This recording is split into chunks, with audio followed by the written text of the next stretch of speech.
ఆ బద్దలైపోయిన కుండ దగ్గరికి వచ్చి చూసింది. ఆవిడ బాధ ఏమిటంటే కుండ బద్దలైపోయిందన్నది ఒక ఎత్తు అయితే, తన కొడుకు ఇంత అల్లరి చేశాడు, వాళ్ళందరూ చూస్తున్నారు గోడ మించి. ఇప్పుడు ఏం చేస్తుందో చూద్దాం, పట్టుకుంటుందేమో అని. వెనక్కి తిరిగి చూస్తే గోపకాంతలు, ముందు చూస్తే బద్దలైపోయిన కుండ. పట్టుకుందామంటే అక్కడ లేడు. ఎరా కృష్ణ అందనుకోండి, ఇక మళ్ళీ కనపడ్డ సాయంకాలం వరకు. అందుకని ఆవిడ పట్టుకోవాలి కాబట్టి ఆలోచించింది. లాలనమున బహుదోషములు లింప్రాపించు తాడనోపాయములన్ చాలా గుణంబులు కలుగును తాడనంబె బాలు రకును పద్యంబరయన్.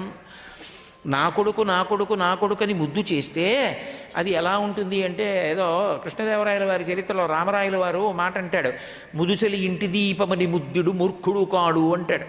అబ్బా, రోజు మా ఇంట్లో దీపం ఎంత బాగా వెలుగుతుంటుందో అని ముద్దొచ్చేసి దాన్ని ముద్దెట్టుకుంటే మూతి కాలిపోతుంది. అలా మా అబ్బాయి అని ఎంత అల్లరి చేసినా వాడి భుజాల మీదకి ఎక్కించుకుంటే ఆఖరికి వాడికి బెయిలు వీడు ఇవ్వాల్సి వస్తుంది తండ్రి. అందుకని లాలనమున బహుదోషములు లింప్రాపించు తాడనోపాయములం చాలా గుణంబులు కలుగును. అప్పుడప్పుడు పిల్లలకి 2 దెబ్బలు పడుతూ ఉండాలి. అప్పుడప్పుడు వేస్తుంటే యుక్తాయుక్త విచక్షణతో వేయాలి, వేస్తే వాళ్ళు వృద్ధిలోకి వస్తారు అని. ఇవాళ కృష్ణుణ్ణి కట్టేస్తాను, కొట్టేస్తాను.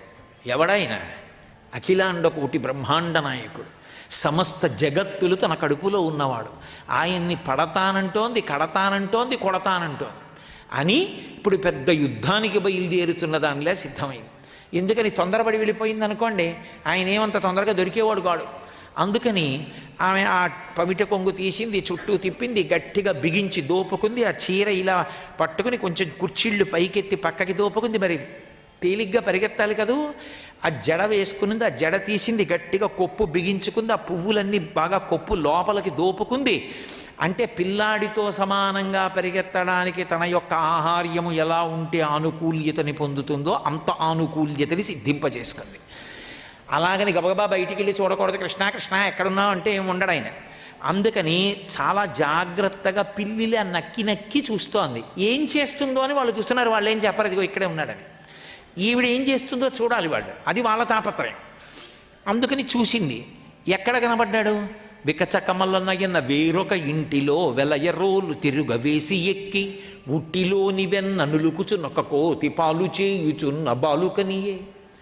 ఏ అవతారంలో ఉన్నా వానరాలంటే ఆయనకి అంత ఇష్టం. ఎందుకంటే మరి రామావతారంలో ఉన్నప్పుడు అంత ఉపకారం చేసేవి కదూ. అందుకని వానరములంటే మహాప్రీతి ఆయనకి. ఆయన ఏం చేశాడు? పక్క ఇంటి దగ్గరికి వెళ్ళాడు. పక్క ఇల్లు అంటే ఇల్లు మారిపోయి ఇంకో ఇల్లు అని కాదు దాని అర్థం. ఆ ఇంట్లోనే వేరొక ప్రాంగణంలోకి అని గోడ దగ్గరకి వెళ్ళి ఇంట్లో ధాన్యం దంపుకునేటటువంటి రోళ్ళు ఉండేవి పూర్వం, కొయ్య రోళ్ళు. ఆ కొయ్య రోలు ఒకటి తిప్పి వేశాడు, బోర్లా వేసి ఆ రోలు మీద ఎక్కి నించున్నాడు. ఎందుకు రోలు మీద ఎక్కి నించోడం అంటే, ఓ కోతి ఒకటి ఉంది అక్కడ గోడ మీద. ఆ గోడ మీద ఉన్న కోతికి వెన్నబెడుతున్నాడు.